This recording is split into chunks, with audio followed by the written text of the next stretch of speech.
This is the Giraffes Don't Eat Steak podcast, a show that brings you marketing stories, tips, hints, and much more.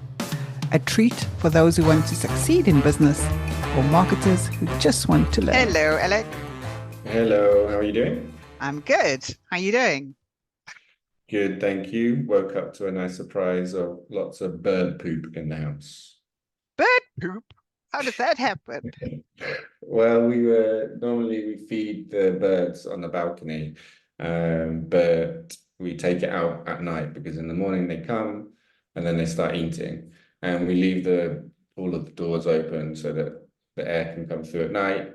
And they obviously arrived before dawn, sort of 5 o'clock or something. Ate the lovely banana, which is a lovely banana, but then they kindly left all of their poop throughout the house, even into the bedroom, onto the bed as well. So where were you? Were you out partying or were you sleeping? Sleeping. And you didn't hear all these birds fly through your house? No, didn't hear a thing. So I can imagine they're having a little bird party at the foot of my bed, just singing around, chirping, whilst pooping as well, not cleaning up after themselves.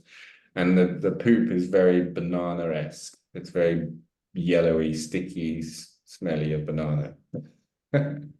So it's a you must live in a safe neighborhood because if you sleep like the dead, if someone broke it, you wouldn't hear them either then. No, probably not. No, probably not. It's probably a good thing because then I don't have to wake up and be scared there's someone in my house. I'd rather they just come in, do their business. Take your stuff and leave. Yeah, take my stuff and leave, and I'll wake up and say, "Oh, what a lovely sleep. Where's the sofa? Where's the TV?" Instead of waking up and there's an intruder in my house, and that'll be really scary. I'd rather just sleep through it. Okay, well, good to know. Good to know. If I need to go to a life of crime, I it's good to know that you'll sleep through it. It's fine. I can help myself. So, what I thought we could chat about today, Alex, is the part of marketing that a lot of people forget, I think, which is internal communication, right? So, what do you need to share with your staff?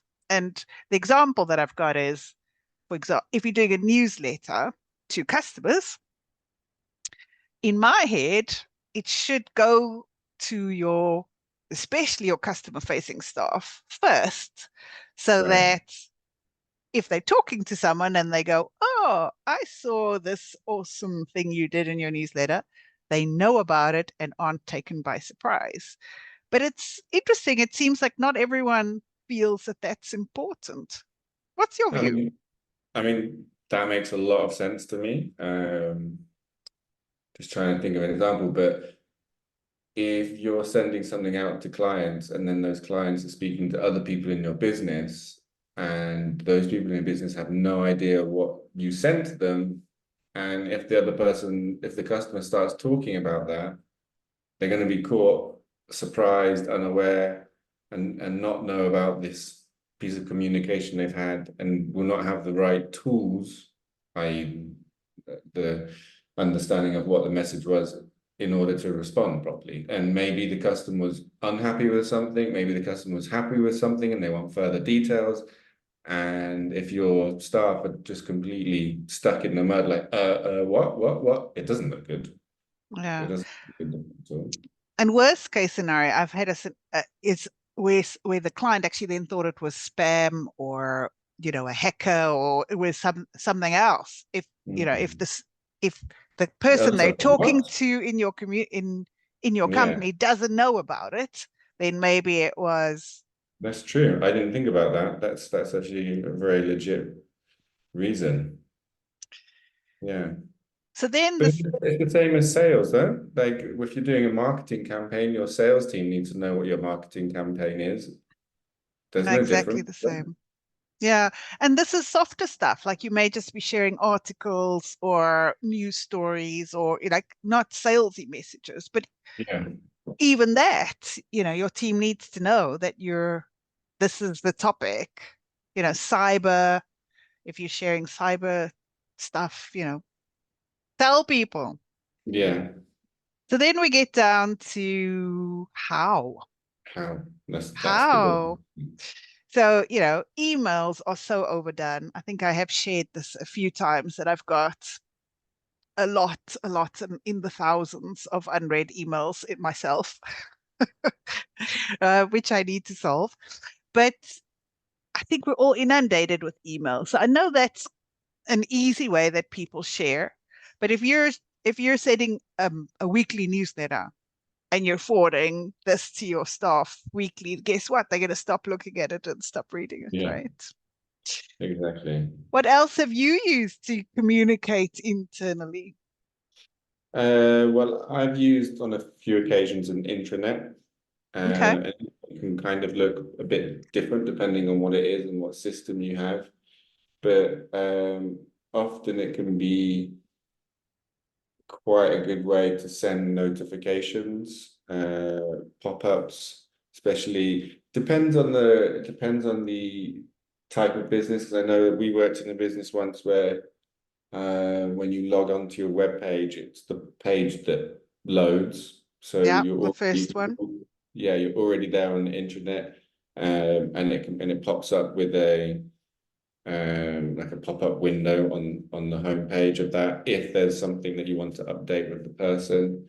Another which is a very good way. In fact, the internet is a good way of using internal communication, and it's also secure if you have any sort of private sort of confidential information that you want to send on the internet instead of sending it by email, for example.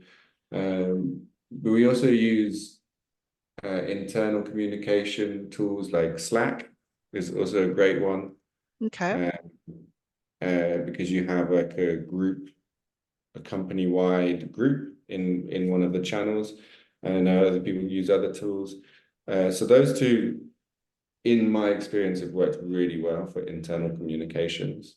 The Slack one is easy to do because anyone can just log in and create an account. An intranet can be a bit more tricky because it's basically like building a new website. Mm. Um, But pros and cons. I mean, if you think about Slack, I think it's loud and then you have to scroll through to see previous messages. Whereas if you build an intranet, I think you can put in rules about what's visible, things, if there's a notification area. I'm even thinking from an internet perspective, what would be good is a document storage area. Like, so the latest brochures, for example, see, this is my marketing hat. I want to own it now. So, the latest brochures to make sure everyone's got the most updated version when they're sending it out, or the letterhead, or the stuff that we get asked for on a regular basis. And then your HR team can also use that in terms of the latest policies, et cetera, so that people don't have to keep asking them. So I think there's a little bit more meat in yeah, an no, intranet site. you're absolutely spot on there. If we were just talking about uh, communication around one particular Mm, communication, one off in Slack could work well, but you're right, absolutely right. There's a lot of assets within the business, especially from a marketing point of view, that we're always being asked for and always seeing people using the old wrong versions. one. Yeah. Exactly the wrong Uh, one, right? Like, yeah, so it's a good way to ensure that the rest of the staff in the company are using the correct ones, and you're kind of in control of that because you can be the one who is maintaining that site and maintaining all of the updates in that. And if they don't use it, then you're like, I tried. no. And so, yeah, so other than the comms, which we need to solve, because I think it's still important, but then there's a way to add more value to that. And document control is such an important one. I mean, how many times have we done an address change or a logo change and you just have people having the wrong stuff for ages and ages, right? Yeah, and presentations. Uh, Presentation formats. Presentation one is probably especially if you work in a business where there's a lot of pitches that you do, if you're Yeah. doing a lot of pitches. And to be honest, a lot of the teams that are working doing the pitches don't have that much time because they're constantly creating new pitches and speaking to new clients. So I'm just being nice to them now. But you can understand why they just grab whatever they can and work it. But if you create a the right library, right? templates, the right libraries, and have it in a place that they can access, then it's very, very helpful. Because I mean, you have things like shared drives, but I don't know about you, but shared drives kind of drive me a bit mad because they're chaotic. Mm. People save different versions of things and maybe not in the right folder, or they saved a version in their own private folder and then forgot to put it in the shared drive. Blah, blah, blah, blah. There's a lot of mismanagement of drives. Or So someone something. or someone copying. I had this the other day. Someone copied private data but saved it in the template. Okay, So then the brilliant. next person who opened the template got a lot more than they bargained for. Right? Yeah, Like, don't use it. yeah. So it's another good way of mitigating the risks of people misusing documents, misusing information within the business Mm. through no fault of their own, but just because of time restraints, understanding of what's important, what's not important. Mm. You can't be expected to know everything. As let's just use the same example. If you're doing pictures, you can't be, and you're the sales team, you can't expect to know everything that you're doing that's important from a marketing point of view, because maybe you just don't have that necessary understanding of what's important from a marketing point of view. Yeah. And I suppose the other benefit of an intranet would be that you could save, and we had this, and we just did Word files in a shared document, but you could save the most commonly asked questions, like what is our business address? What's our VAT number? So all those things that you don't need every day, but every now Yeah, and again you need it. And then the other thing we did is we did a source document for where the address is in the website, so all if it changed, all the places we had to change it. If we had to change the help at email address, where I are see. all the places it is. Hmm. So that's also just a good thing to just save, store, keep on there so that, if you've moved on from the business, whoever comes after you also has all of that in one place. Yeah, no, I love that. It's the same with new starters as well. It's Yeah. a great place for new starters. Um, I've just been doing an intranet recently, actually, and the flow is just it's as it's for basically a new starter, because when you arrive, it's like a story of the business, the values and Okay. and then it sort of goes down into the more logistic parts of it, like how do I book my holiday, how do I claim expenses, da da da da da da. And it's a really nice format for finding everything you need, as I said, especially for a new starter, because often you don't know who to ask for these things when you start. You don't know who is responsible for what. But if you have all of the information there, it's super helpful, and that really helps with your internal communication to your new starters. Okay, that makes sense. Things like how do I set up my email footer? That's a Mhm. that's a common one, right? Here's the standard email footer. You click here and you save it, right? Or how do I connect to the printer? That's another one. Oh, Awesome. Okay. sorry, I went on mute then for some reason. I think my finger must have landed on something. That's a really good one. I actually didn't even think about the email footer. Thank you very much. I'm going. Email Okay. I email know. footer. That's like my I know. bugbear. And I the know. the problem when you're inside is you don't see it because Yeah. often people say don't add the footer with internal mail, Yeah. but then you get forwarded, an external mail, and that's when you see it. You go, "What is that? That's Yeah. not our footer." Yeah. Or someone. Actually, you're right. When someone modifies their footer, and the formatting has gone bleh. It's gone Exactly.